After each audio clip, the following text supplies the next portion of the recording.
All over the internet and every news media outlet out there, everybody's talking about the swine flu. I mean, it's, it actually is probably causing quite a bit of stir amongst most people. Several people I talk to jokingly say, gee, I hope I don't get it. It just arrives on the scene out of nowhere, and it is kind of suspicious. And my guest today is the keeper of the native nutrition flame, none other than Aajonus Vonderplanitz. How you doing? Fine. How about you? Very good, very good. Eating raw. Yes. Anyway, I received an interesting email from you, and I looked at it and I thought, this really deserves some attention. So we're going to talk about this theory that you have about what's going on. First of all, one of the things I was amazed that I learned in the email was the nature of these viruses. Viruses are not living things, are they? No, they're not. It's not like a microbe. It isn't like a microbe at all. They are protein waste products in solvent solution, and they can have animal tissue in them. Now, you cannot transfer animal tissue of that nature, any kind of an animal flu. Well, let me explain what a flu is. A flu is a solvent detoxification. A cold is normally a bacterial detoxification where microbes eat damaged tissue that is of a waste product, and when they consume that tissue, they can consume about 50 times their weight 24 hours, and they have a waste product of about 1 to 5%. So that's like you eating 50 pounds of food in one day and having a 1 to 5 pound waste product to deal with the next day. That's a good janitor. Really? So we want colds. Now, flus occur when people are so toxic that bacteria cannot help break down the toxic waste products because there's inorganic substances like chemicals from pesticides, inorganic fertilizers, food additives, Pepsi Cola, all those sodas which are just chemical. They have nothing to do with food. When those chemicals get in the body and saturate the body and they destroy the bacteria, then our bodies have to make a solvent or many varieties of solvents to dissolve tissue. So the body may make about 300,000 types of viruses that are specific to a specific tissue within a particular cell, so that the whole cell its integrity isn't disrupted. So the whole cell doesn't die.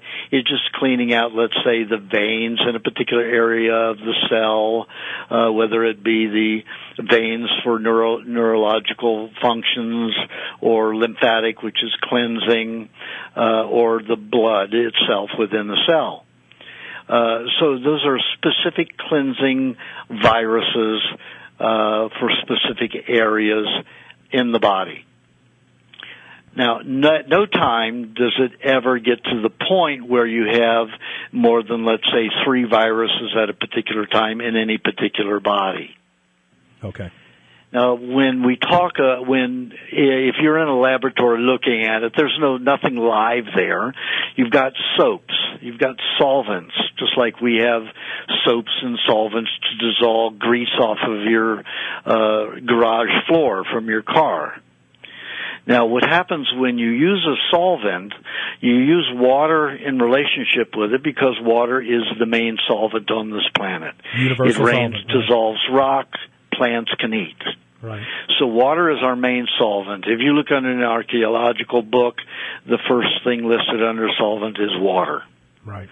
So we mix a compound of proteins or chemicals which with water create a dissolution of substance. In this particular case, let's say the swine flu, you're talking about a specific tissue of a pig.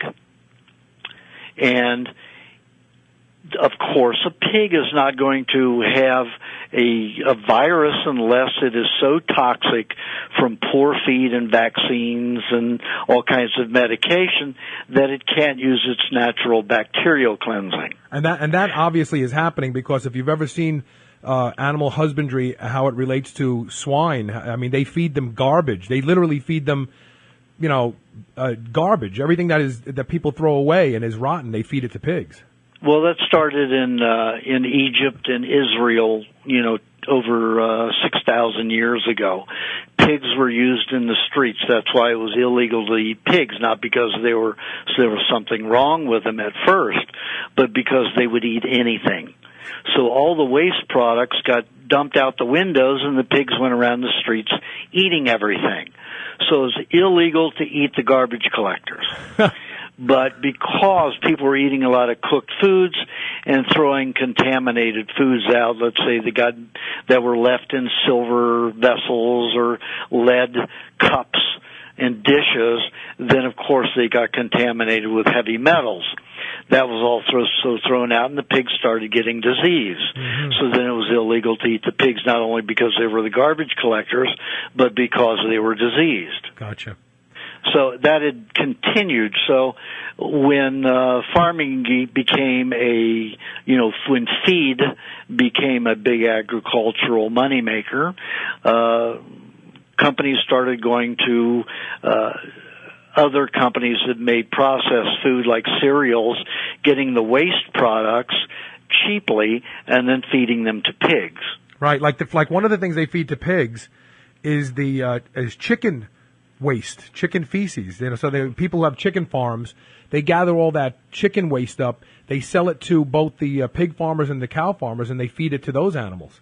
Yeah, but that's okay. Oh, okay. All right. Yeah, pigs and dogs and chickens and birds eat a lot of fecal matter. Okay. What fecal matter is as long as the animal isn't eating chemicals and being injected with toxicity. Well, that's the issue. That's the issue. Yeah. The feces are pre-digested matter that the body didn't have time to absorb all of. Right. So other animals eat those feces, and they're very healthy with them. So let's get back on track, because I'm very intrigued by this. So we have swine flu has arisen because we have sick pigs out there who cannot. The necessary viral response is inadequate for them to take care of their own bodies. So they manifest this swine flu. Correct? I mean, that's correct. Okay. Now you can have 300,000 varieties of swine flu because of the different complex 300,000 different types of tissue to be cleansed within a pig, just like within any other animal organism. However, they cannot cross species. So how did we get swine flu then? It's been made in a factory and injected. Okay. Just the way AIDS was manufactured.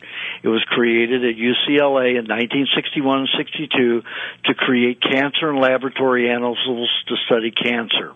Okay. I don't want to get too deep into that yet, because I want to just elaborate one more thing here before we move there. Okay. So in theory, a virus, first of all, there are good viruses. Obviously, as you just all described. viruses are good viruses. All right. So they're obviously necessary responses to something that's happening biologically in us. Correct. And so the swine flu virus or any of the normal viruses that we catch throughout the years, how are they actually? Do they incubate in our body and sit dormant until we spread it to someone else? I've never understood where the viruses go. The viruses are like the cicadas to me. It's a mystery. They come out once every 7 years, but where are they for that 6.9 years before they come out? Where do viruses reside? Okay, you're working under a wrong premise to begin with, okay, and you're never going to find the answer if you do that. Okay. Viruses have no nucleus. There's no respiratory system. There's no circulatory system. There's no digestive system. Viruses are not alive. That's like saying Tide soap is alive. Okay. They're not alive. They are solvents. They are soaps. So when they're not making us sick, the bad ones, when the bad ones are not making us sick, where are they or what are they doing? Well, what's happening is, like I said, we have colds, which are mainly bacterial. which go in and feed on toxic tissue that's been damaged. Waste products that we don't eat well enough, we don't eat all raw, and therefore we accumulate toxicity. So bacteria have to come in and eat that waste products because we can't keep up with all the waste. Gotcha. Okay, so that's what a cold is. Okay. A flu is mainly viral. Some areas of your body may not be so contaminated that the bacteria, natural way that we cleanse with bacteria when we're overloaded with toxicity or waste products, bacteria will help us. But when we are so toxic that the bacteria are poisoned by the tissue from chemical inundation, then we have to make solvents. Each cell makes a solvent. Gotcha. Each cell makes a soap to help clean itself. Okay. And it's a union. It's like a factory. Particular cells get together and say, let's make this for us to help clean us. So they're making a soap to do that. So there's nothing dormant about it. It's just that when the accumulation of waste is so great and you can't use bacteria, then the cells make a solvent. There you go. Okay. And that's a flu. That's a virus. Now, I want to start back at 1976, Aajonus. What happened in 1976 with the swine flu vaccine? Well, I was 29 and living in California at the time. And a Dr. McBean from, I forgot her first name. She's an MD. She and Ida Honoroff, who was a consumer advocate and was nationwide syndicated on like 3,000 radio networks. Right. Those two women showed that the swine flu was a hoax, and that the swine flu vaccine that Ford and Rockefeller pushed through, David Rockefeller was our vice president and owned controlling stock in many pharmaceuticals.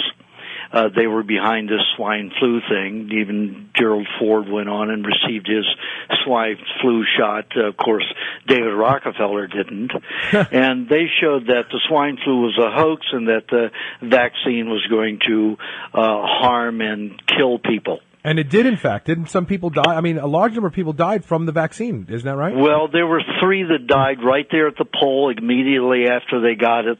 According to Ida, I did a radio show with her.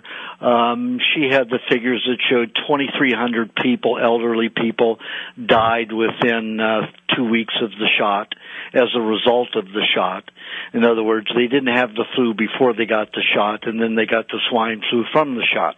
That is the only way that a human being can get a bird flu or a swine flu, is if it is injected in them. We do not have those tissue. Once a animal product goes into our stomach, it no longer holds the animal's tissue. It completely dissolves it and makes it into human tissue. So there's no way we can get a swine flu or a bird flu, avian flu, any other flu. Years ago, they used to blame it on races, the Spanish flu, the Mexican flu, and stuff like that. Right. Then when Rockefeller and Carnegie started taking over the universities in the early 1900s, shortly after that, after the Spanish flu incident, they started blaming everything on animals. Monkey flu, monkey AIDS, all this stuff. They're always blaming an animal, a natural creature. They're always blaming nature. You cannot get a virus into another animal. Viruses are cellularly produced in their whole form. So if a human cell creates a virus, it can only be done inside a human body or in a test tube where you have human cells. So there's no cross species of flus. You can't do of viruses. It's impossible. Right. I mean, you can get a herpes from another human being, obviously, but you can't. No, you can't. Oh, you no, can't? that is false also. So how do people transfer herpes from one person to another? They don't. That is also a fallacy. That's like saying, okay, the bears in northern Mexico come out of hibernation, and then the next door bears come out of hibernation all the way through the United States, all the way up to Canada, and all the way up to Alaska. So you're saying that is an epidemic. We have a bear epidemic. The swine, any kind of flu is the same thing. When the climate temperature is right, certain tissues will cleanse. And they may go in a 7-year cycle, they may have a 6-month cycle. It depends upon the tissue and how contaminated it is. If certain tissue needs to clean out every 2 years, it will create, and you can't use the bacteria, your body will create a solvent, a virus, that cleans that particular tissue every 2 years, every 6 months, every 3 months, every 7 years, every 12 years, depending upon that tissue and how contaminated it is. You cannot, herpes, that's all a fiction of the pharmaceutical industry to sell drugs. So in other words, if someone has a herpes, let's say a genital herpes, yes. Wouldn't they be able to transfer it to someone else, especially if it's a man to a woman, since the inside of the vagina is basically like mucous membrane? It doesn't have the same barrier as it doesn't have a stratum corneum like the outer dermis does. Couldn't you transfer it that way then? Well, can you? Do you think Tide soap is contagious? No, it's not. I use it. Okay. Yep. Okay. Tide soap isn't contagious. Solvents are not contagious. I can inject it into you. And then you would get sick. I got you. Okay. And that's how people get the only way people can get swine flu is if they've taken animal, a pig tissue, grown it in a solvent, toxic environment, and then these swine cells create a virus to break itself down. Okay. Now you can inject it into a human, and then you will find those actual swine tissue in there. Which is where the virus would end up having someplace to reside then. Correct. Yeah, no, there's no place to reside because they're not alive to reside. Okay. It's just you have a waste product, and now the body has to clean that waste product out of the body. And it's going to be very alarmed because you've got foreign tissue in there injected into the body. Okay. That's why Guillain-Barré disease, that's why anaphylactic shock occurs when you inject people with foreign debris, foreign tissue. It goes into shock. You can even die from the shock of foreign tissue being injected into you. Okay. All right. Now, let me ask you a question now. In the email that you sent me, you postulated that perhaps some of this vaccine that was created back in 76, which killed so many people, it has just been vaulted. It has not been destroyed, you say, correct? Correct. They were supposed to destroy it, but my understanding from one laboratory technician that I know who works at that lab, they vaulted it. They put it in a vault. Why? That makes no sense to me. Why they would even vault something that killed people? Because there seems to be certain people out there, and even President Kennedy, a month before he died, said in a speech, there is a secret society that means to get rid of and annihilate certain people.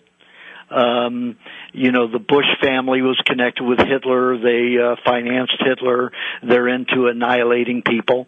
To destroying, races and stuff like that. Right. So you've got these people that Kennedy tried to warn us about because he was in that affluent society with many of those people. Right. And they intend to destroy a lot of the population as soon as the resources became very low. And the resources are getting pretty low, and we've got 6 billion people on the planet, and according to some of the information that's delivered to us, they want to get rid of 4.5 billion people. So this is all part of the New World Order process that's occurring supposedly here in the country. Well, some people call it New World Order, other people call it other things, Skull and Bone, groups from Yale. Right. Yeah, so that's part of it, and they gave the task of looking at overpopulation to Henry Kissinger back in the 60s. And he wrote a paper that's about 280 some pages. I think that's about 260. And he talks about the greatest way to get rid of overpopulation is to inject people with contaminated medications. Really? He wrote that?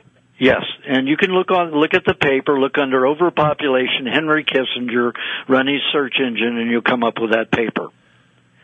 And then that was given to the NSA, National Security Association, also the military, and the government secret services, and they all voted on a particular proposition. I forgot the number, 281, something like that, and that gave the military and secret services, secret military divisions, the right to start biological warfare and experimentation on U.S. citizens.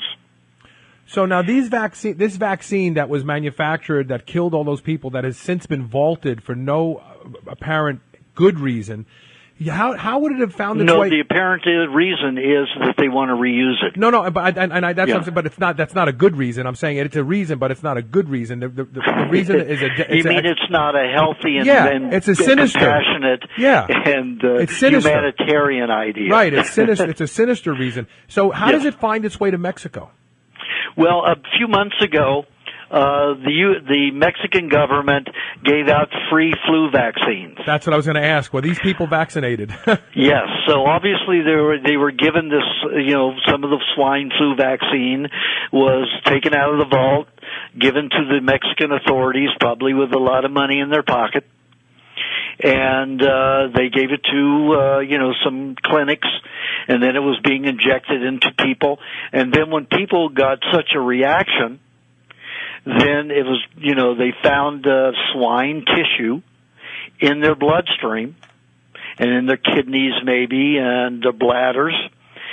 That's about the only place you could really find it and detect it. Right. In a laboratory test. So they find it, and then you have to understand that, see how this media campaign is so fast? Oh, I know. It's explosive. It is. It already had to have been set up. They were already ready for the cases to be discovered. You can't have 85 cases show up and all of a sudden, oh my God, we've got an epidemic on our hands that could be a pandemic. To be reported, they would have to show that they're very unusual cases. They would have to, even when they go to the laboratory test something, it never tests for anything that the laboratory is not directed to test for. And I was just going to ask you that. I mean, they would have had to specifically been looking for swine flu in these individuals. Exactly. So this has all been set up. It's a whole media campaign to sell what? They're trying to sell Donald Rumsfeld's Tamiflu. I know. I'm getting emails. They're going to pull the swine flu out of the vaults again and start selling the swine flu vaccine. I've been inundated with emails from Canadian pharmacies telling me to start buying Tamiflu now before it runs out. That's amazing you said that. I got 3 emails today alone from 3 different Canadian pharmacies. Yeah, well, the media is recommending people use Tamiflu to fight against the swine flu. All you have to do to fight against the swine flu is never get an injection from a doctor. Yeah, there you go. Or an injection from anybody. Right. The only way you can get any kind of foreign animal tissue into your body is by injection. Yeah, you're right. It makes perfect sense. Aajonus, you said something at the beginning of the show that you also put in the email, and I'd like you to elaborate on it. You say that AIDS was created in a laboratory. Yes, in UCLA, University of California, Los Angeles, 1961 and 62.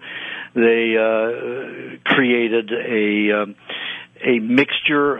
What they did was combine the waste product, the virus of a bovine, the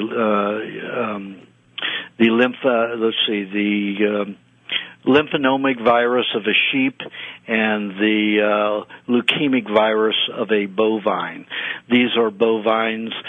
The way you can only get a virus like I said, is if the tissue is so toxic with chemicals that bacteria can't do their normal janitorial work and eat the organic tissue and then reduce the waste and eliminate little waste. When your body makes a solvent, the way that which is a virus, a solvent is a virus, it's a soap, it's not alive. There's no nucleus, no respiratory system, no digestive tract, no circulatory system. There's none of that. So it's not alive. It's a waste product. Right. It's dissolved animal tissue. Right. Okay. And specific animal tissue. So what they do is they take animal tissue and put it in a petri dish in a contaminated environment, but with enough solution to keep them alive. So the cells start taking themselves apart with solvents. And will eventually kill the cell. This virus will kill the cell. It'll kill itself by poisoning itself and taking itself apart. But I want to stay on track here for a second because we're kind of going back to what we talked about in the first half of the show. I want to ask you to elaborate more about the AIDS virus. So the AIDS virus is created in a lab at UCLA. For what purpose would they create something like that? They were trying to create, according to the records that I got to see, and they were discovered by a Dr. Robert Strecker. I'm a nutritional doctor, got my PhD in nutrition. Dr. Strecker has like 4 doctorates, and one is in biochemistry and virology. Right. Now, the only way that you can make a virus is to put it in a petri dish with the animal tissue. Okay, the only way that animal tissue can ever get into a human is if it is injected or another animal. Right. So what they did was they incubated these 2 diseases from both a sheep and a cow, the leukemic virus of a cow, the bovine, and the lymphonomic virus of a sheep. They put those 2 together and created a new kind of deadly biological warfare disease. So was that the reason for it? Were they trying to come up with a new biohazard, a new biological warfare? Well, they could have been the reason, but they put in their paperwork it was to create cancer. It was to force cancer in laboratory animals so they could study cancer. Okay. That is very suspicious reasoning to me. To come up with something because there's there's already lots of agents out there that will cause spontaneous tumor and cancers in rats. Exactly. I mean, you can put cadmium in it, and you can have kidney cancer in weeks. You know, overloading with cadmium. There are lots of ways. So this was a suspicious reasoning for me, to my thinking, but it was done. Dr. Strecker called his brother, who was an attorney, and said, "This is where it leads. Follow it." So his brother checked the NSA, the War Department, and yes, that information had been sent to those departments, and it was allowed, it was given the green light to be used in experiments. So he found out the experiments were undesirables. They figured that in these particular committees that the undesirables were homosexuals. Right. Now, how could they administer this to homosexuals to see the consequences of this particular formulation? Well, you just have to find homosexuals who are also intravenous drug users, and then spike the heroin or the speed or whatever they're shooting with some of this stuff, I guess. No, you still can't get a good population that way. What they found was that in Los Angeles, New York City, Houston, and San Francisco, that 90% of the people who were being treated for hepatitis were homosexuals because they used a lot of drugs, damaged the liver. So hepatitis is a viral detoxification because there's so many chemicals in the liver, your bacteria from the liver can't clean it. So your body has to, the liver cells have to make solvents, which are again viruses. So it makes a self-cleansing substance. So all of your hepatitis are diseases trying to reverse a toxic condition where the liver is about to stop working completely. When you get to hepatitis, that means your liver is in terrible shape. No bacteria can help you. So you're saying they contaminated the hepatitis vaccine? B vaccine. With this AIDS virus. And they injected, that's why 10% of the population in those cities who got AIDS were not homosexuals, they were heterosexuals. Oh my God. Then they went and put it in the smallpox vaccine. The U.S. government and the U.K. government donated hundreds of millions of dollars of smallpox vaccine to African countries. Then all of these do good meaning groups, go out and administer and going to save the world by giving all these vaccines to African children and everybody to save their lives. From smallpox. We're given this AIDS virus in the smallpox vaccine. That's amazing. 125 million were donated. How many cases of AIDS were propped up in Africa within a year? I don't know that number, but I remember it was like half the population. 95 million. Right. 75 million people died. Then what the U.S. government and the U.K. government did, went to those countries and said, listen, we have, help for AIDS. We have chemotherapy, which is AZT. Right. We have chemotherapy that we can help your people with. We can help you stop this disease. We can treat your people. We'll bring the medical in, but you will owe us a lot of money. Now, they charged so much money that no way these countries could pay back. So when all was said and done, and all these people were dead, and very few people ever came through the AIDS without death, the U.S. government and U.K. government says, oh, you owe us this much money. If you can't pay it, you owe us your country's resources. Wow. So they turned over the country's resources to be run by the World Bank. So we took over, the U.S. government and the U.K. government took over 27 African countries with that AIDS hoax and inundation. That's amazing. It's just like they used a different kind of warfare to usurp another country's, resources. Shocking. It's like war,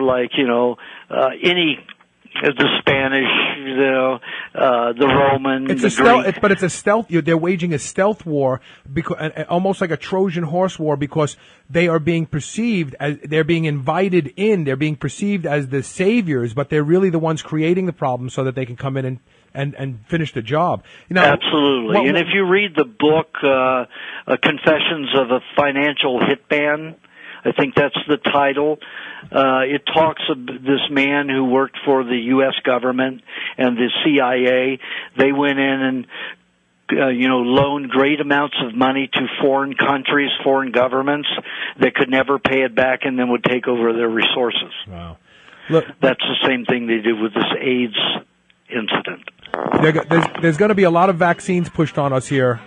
Very shortly. And that's another subject that you wrote about in the email, Aajonus. Something that I never gave much thought to. I was born in 1958, and I don't have the mark on my arm from a polio vaccine, so I don't know that I ever got it. But I remember it was very popular back then, and you pointed something out that was really interesting. While people were running to get the polio vaccine, there were large numbers of people who were not getting the vaccine, and they were not seeing the outbreak in polio. For instance, the Amish and the Mennonites. They didn't go for the polio vaccine back then, and their kids didn't get polio. And the other interesting thing is all these third world countries, why are they not overrun by polio today if they're not getting these vaccines? Well, because it's another hoax. Polio is a disease that comes out maybe every 28 years. And it'll have its peak and diminish. Sometimes it will be strong, but it's usually every maybe 240 years of polio will create, a severe reaction in humans. Now, poliomyelitis. Everybody has it. It's a bacterial detoxification of the spinal cord. So it usually takes many, many generations before the spinal cord will get that toxic to where, a whole race will have to go through a heavy detoxification at the same time. That doesn't mean it's contagious. It means that the toxicity builds up all in the whole race at a particular time, and everybody needs to cleanse their spinal cords at the same time. So it's not a contagious thing. But the detoxification came necessary right after canned foods came into being during the World War II. So 1945 to 1947, canned foods became a regular staple of our supermarkets. So people were eating tin, metal combinations, amalgams of metals that were implanting themselves in the spinal cord because the nervous system uses a lot of metallic minerals to conduct electricity and transfer light. So all of these free radical metals coming from tin were getting into the spinal cord. Mm-hmm. So by mid-1950s, we had a huge amount of cases of polio. And they weren't in the people who were eating normal food. They were in the more affluent neighborhoods who were living on canned foods, like, my parents did. They loved the new era of technology. Right. So they came up with a polio vaccine, and that was breeding polio tissue, monkey spinal cords. They would decompose that tissue and then say this is going to prevent disease. And in that was liquid mercury, liquid aluminum, formaldehyde, ether, and detergent. Those were just 5 of the 68 ingredients. All the other ingredients are labeled inert. Inert for what? And what is an inert matter? Doesn't mean it's not non-toxic. Right. It just means that it's not indicated as part of the solution of the problem given. But it's very toxic material. So you have all of these toxic substances.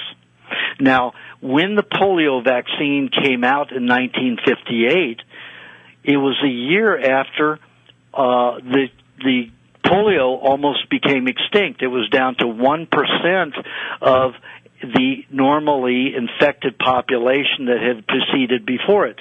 Not 1% of the whole population, but all of the people who had been infected, it was down to 1% of the highest rate of infection. So they introduced the vaccine on the heels of it going away on its own, in other words. Not only the heels, actually the trail. So they took complete, credit for getting rid of polio. It was already gone.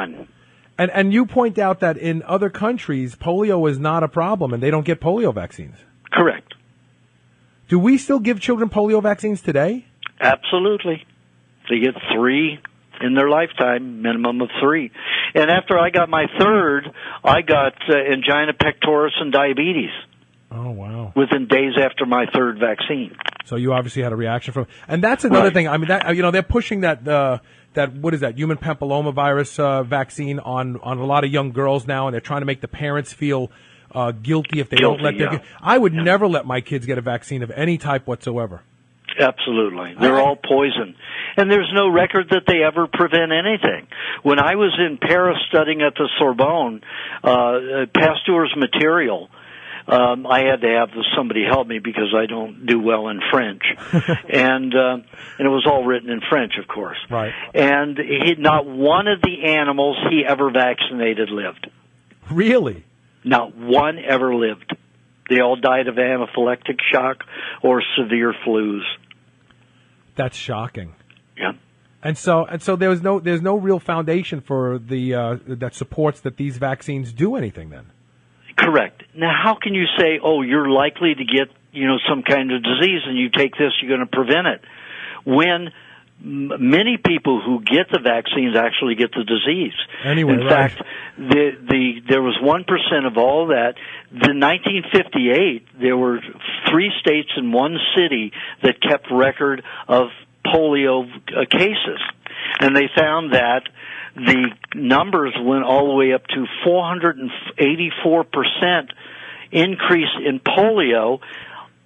All of the cases among people who had received 3 or more vaccines. Wow. Polio vaccines. So when you're injected polio tissue into somebody, you're going to give them polio. Well, I've never gone for, not never. I went for a flu shot when I was a young adult, when I lived in Las Vegas. My mother called me and said, the flu's going around, you should go get a flu shot. And I never thought about it. And I thought, okay, I'll go. I got a flu shot, and 3 days later, I had all the symptoms of a flu. I was sick and down and out for about 2 days. And you were given a flu. Yeah, and I thought to myself, I'm never going to do that again. But that would be stupid. Absolutely is stupid. There's not one person that doesn't get sick from a flu vaccine. They may get a little nauseous, they may have diarrhea, they may have some vomit, they may get dizzy, they may get very sleepy for days. Everybody has a reaction. Yeah. That's amazing, because everybody's being given the flu at that point, and the chances are that your reaction is the same reaction you would come in contact with if you had the straight flu injected in you anyway. So you probably would survive it anyway. It really wouldn't matter. Correct. Well, and really, the key to all of this, and we can come back around and talk. Well, let me also say one thing. Yeah, sure. That's very important. There's a lot of your viewers, your listeners, who are saying, "Well, look at the Spanish flu vaccine." The Spanish flu was the first vaccine ever made. It was given to people all over the world. Only people who got the vaccine got that flu. And that was by, I forgot the man's name. He wrote Man's Correct Diet. It's a book. And it was written in 1928, something like that, when he had gathered all of the information. He was an engineer for a health company. And he proved that the vaccine created the disease. And anybody treated by the medical profession would die. Yeah, that's the truth. Because they would compound it with penicillin and other drugs. It's amazing. It's amazing. And it just continues to go on. And my biggest frustration is that, the medical orthodoxy does not look at people like people. They just look at us as a organisms. A vehicle for them to achieve what they want to achieve, which is basically it's a parasitic relationship. They want us to depend on them forever and ever, buy their drugs, and they have lots of cars and swimming pools and big families and stuff like that. It's disgusting. So there's the key. If you never want to get the swine flu, don't go get the swine flu vaccine. There you go. Don't get any injection. You never know what's in them. Well, I inject myself with testosterone, part of my hormone replacement therapy. No, I'm talking from a doctor. Yeah, there you go. But I mean, I actually buy my testosterone from a laboratory that I know of, and I trust them implicitly. But no, I know you're right. And the farther you stay away from most physicians, I mean, there's a handful of good physicians out there. Don't get me wrong, they're not all bad, but the ones that just follow the company line, they don't use their own brains. They just do what the black book says to do for this and that. Those are the ones you have to stay clear of. Now, and that's 99.9% of them. Yeah. Aajonus, now you are currently in Chicago and heading where? I'll be going to Verroque, Wisconsin. You're doing a seminar there? Yeah, I'll be giving a workshop, a lecture workshop there. And what's the venue? Where are you going to be? I will be at, let me take a look here. I will be at 321 East Decker Street. Okay. At the old Ridge Old Main Building, Pleasant Ridge Old Main Building there. And then where are you going from Wisconsin? And then I'm going to, where is after that? I'm going to Lodi, New York. Oh, wow. There's a Lodi in New York? Yep. God, I lived in New York for most of my life, and I never knew there was a Lodi there. That's pretty funny. Yeah, it's Seneca Lake, New York. Oh, I know where Seneca Lake is. Okay. Yeah. So now when I sing that song "Stuck in Lodi" again, I can actually relate to it because I lived in New York and I can sing that song. There you go. Anyway, well, listen, and I want to have you back on the show because I want to talk about raw milk. You were actually in in Asia last time. I think you were in Thailand last time we wanted to get together on the phone. Right. But we have to kind of get back to the whole raw milk thing to talk about. I'm always pushing my listeners to find raw milk, drink raw milk. I want to get caught up with you on what's going on in California because California kind of sets the stage for the rest of the country, I believe. Correct. So. Yes. Okay. Well, listen, Aajonus, I want to thank you very, very much for coming on Superhuman Radio today and talking about this very, very important subject. Well, you're very welcome, and thank you for having me. Yeah, and then I'll be in touch with you in the next couple of weeks, and we'll get you back on the air to talk about raw milk, okay? Okay, I just wanted to Yes, know, please. have you read both of my books yet? I read one of them, We Want to Live. Okay. Great book. And there's another one called The Recipe for Living Without Disease. It has a lot of the science on how raw foods and cooked foods differ and all the toxicity in cooking And food. people can get those books at the websites that you gave before, which is We Want to Live in the numeral 2, WeWantToLive.com. You're right. And then so also you spell out We Want, the number 2, then live, spell it out, right. .com, and also at primaldiet.com. Primal Diet. And then obviously a big supporter of my show is none other than Randy Roach.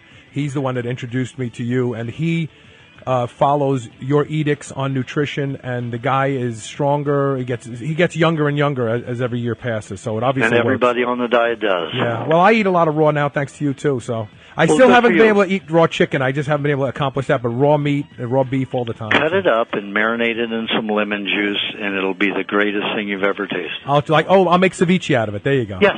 All right, Aajonus, thanks so much for coming on Superhuman Radio.